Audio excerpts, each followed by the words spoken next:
As many of you guys already know, Steam is overrun with terrible games. I just find it interesting that you can go on Steam and within 10 seconds find stuff such as Shower with Your Dad Simulator, this freaking weird game that terrifies the crap out of me, and a bunch of other very strange things. But Steam wasn't always like this.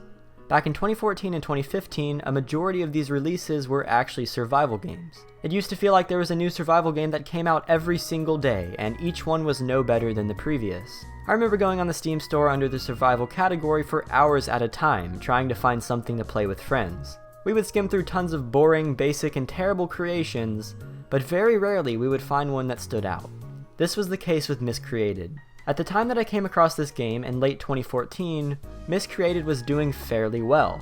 It had a super active but fairly small community, great developers that seemed to be improving the game at every opportunity, and a great basis for an amazing experience. While there were quite a bit of issues, Miscreated was in early access and was being worked on, so those were overlooked. My friend and I decided to buy the game, we played it, and it was extremely fun. It seemed like it was something that would become super successful. But unfortunately, as the game began to grow, the potential began to decline.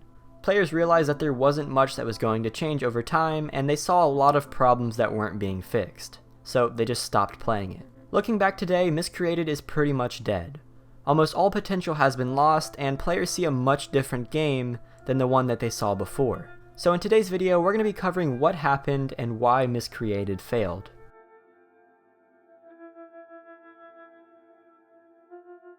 As I say dramatically in every single one of these videos, in order to see the entire story, we're gonna have to start at the very beginning. Okay, but seriously, the development of Miscreated began all the way back in 2013. It was started as a hobby for a handful of indie developers who would work on it in their spare time. These developers would later band together to form the studio that's currently in charge of the game, Entrada Interactive. Inspired by the Arma 2 DayZ mod, Miscreated was basically a standalone version of that mod, which was pretty much the same concept that DayZ standalone had. It was posted on a website known as ModDB in early 2013, and it looked like it would be a very promising title. There was some nice concept art posted, and the handful of people that saw it were extremely excited for what it would bring. As time progressed, dev blogs were posted, and the game began to attract a bit more attention on the website.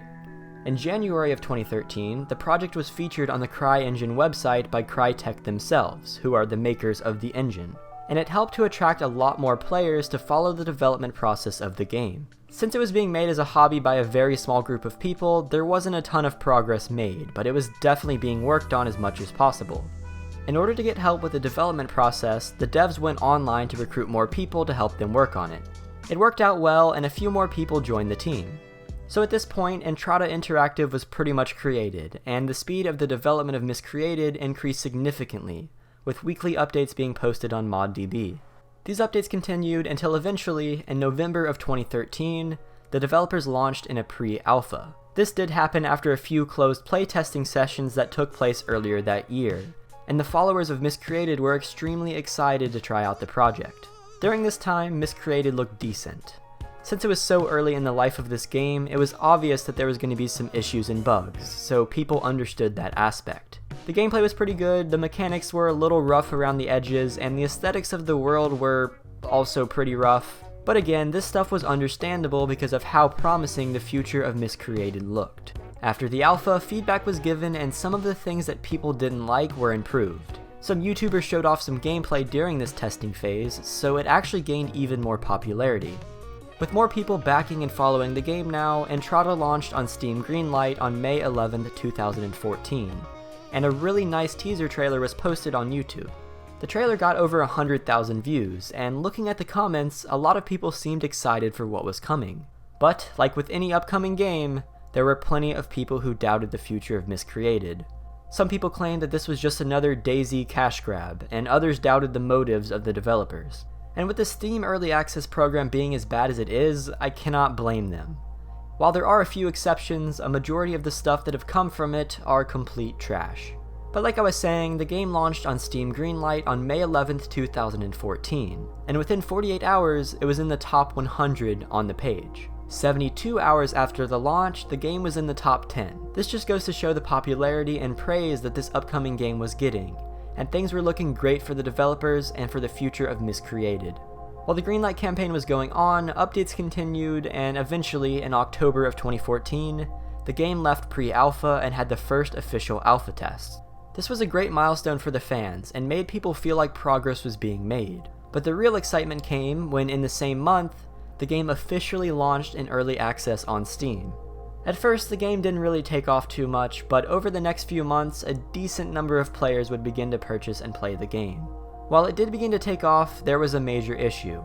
Upon launch, the developers were asking over $25 for it, when many other, more polished survival games were being sold at much less of a price. If the game was a near-perfect game, then maybe it would have been worth that price, but the thing is, it wasn't. As new players began to dive deeper into the gameplay, past the nice-looking screenshots and flashy trailers, they noticed how much was actually wrong with it. Right after the launch, there were tons of issues, with black screens and game-breaking glitches. Mutants were too hard to kill, movement was clunky, and servers wouldn't load. And for the price of a fully released title, it was a big problem that would only get worse as time progressed. After the release, tons of patches were made, and they were implemented into various updates. There were little bits of content being added here and there, and the devs were trying to keep people interested. The issue, however, is that they were doing this without looking into or saying anything about the underlying issues. This is around the time when I started to play Miscreated, and it seemed like a lot of people were irritated, because they felt like they were being thrown little bits of content to keep them interested in the game. But again, the content didn't really help. By December of 2014, just a few months after launch, players were already getting bored. Lots of comments were being made about how players found it irritating that more content was being added when there was no real goal or purpose in playing the game. Now, this was a problem, but it wasn't too severe at the time, because most of the new players were still infatuated with the beauty and awesomeness of what appeared to be a great game. But for more experienced players, as they dove deeper, they realized that it was a very surface-level game for a not-so-surface-level price. The expensive price and lack of content began to make players regret their purchases of this game. This trend continued, and the game stayed at a very low number of players for quite some time. It was obvious that Miscreated had quite a bit of potential, but again, the steep price kept players from playing it. With so many similarities to DayZ standalone, why would players want to spend more money for an even worse version of the same game? Now, please don't get triggered, because I'm not saying that this is a worse version of DayZ. I'm just showing you what people thought at the time, many of my friends included. The player count stayed very low, averaging less than 100 concurrent players for quite some time. It was obvious that this game wasn't growing very fast, and definitely not as fast as the developers wanted it to. Because of this, in June of 2015, the devs put up a sale for 50% off. At this time, players witnessed the first ever real spike in the player count. While it still wasn't a ton of players, the sale did reveal something. People did in fact want to play this game, but once again, it wasn't worth the full price to them. Another sale, this time for 40% off, took place in August, and the same exact thing happened. Then it happened again in October. In fact, every single time throughout the history of this game, the player counts would spike drastically with every single sale. This should have been a sign to the developers that the game wasn't worth the price that they were asking, but for some reason, it never really clicked with them. Throughout the following months, Miscreated would very steadily be improved, with really nice additions. I do have to admit, the developers did a really good job with updating the game. New vehicles were added, bikes were added, and tons of other stuff was being added throughout this time. But there was one major thing that was starting to become a problem: storage. For some reason, after being in development for this long, there was still no sort of base storage or anywhere to store your items in the game. With every upcoming update, players would begin to get more and more irritated when nothing was added related to storage. The developers constantly said that it was being worked on, and claimed that it was a hard thing for the coders to be able to create something like this. Now, I don't know a ton about code, or anything for that matter, but I feel like it shouldn't be that complicated. I feel like the devs should have shifted as many of their resources as possible to get this completed, because it was a major complaint from much of the fanbase. As time continued to pass even further, more updates came, and more players came when there was a sale. The devs still refused to permanently lower the price of the game, so the growth was nowhere near as good as it could have been. The storage situation went unaddressed for a while longer, until eventually, in June of 2016, the developers proposed a solution. A new system was implemented to allow some storage. One small storage chest per base. A ridiculously small amount for a game like this. After waiting for years for a storage system to be added, players received one chest. That's it. And this absolutely outraged the community, and a lot of players lost all faith in the future of Miscreated. But believe it or not, even with all of this happening, the player count spiked to the highest point that it ever had been at, right after this update. The developers had finally, kinda, added something that people had been asking for since the beginning. It was finally time for players who complained about this to be able to enjoy the game. A sale then came in September of that year, and the player count spiked even higher. It then went higher than that with the sale that came in October, and finally even higher around Christmas. The new players were kind of starting to stay with the game, because the fact that everything was starting to go in the right direction. But the very feature that was added to help keep these players staying would now begin to haunt the developers. People were getting irritated that nothing was done to help the storage situation. It kinda seemed like the thing that they added was more or less a temporary solution. And while it did seem like lots of new stuff was being added, it was the same issue that the devs had much earlier in the development cycle. Stuff was once again being added, but nothing was being improved to keep players playing. Miscreated was becoming crammed with tons of pointless additions, and the basis of the game remained the same.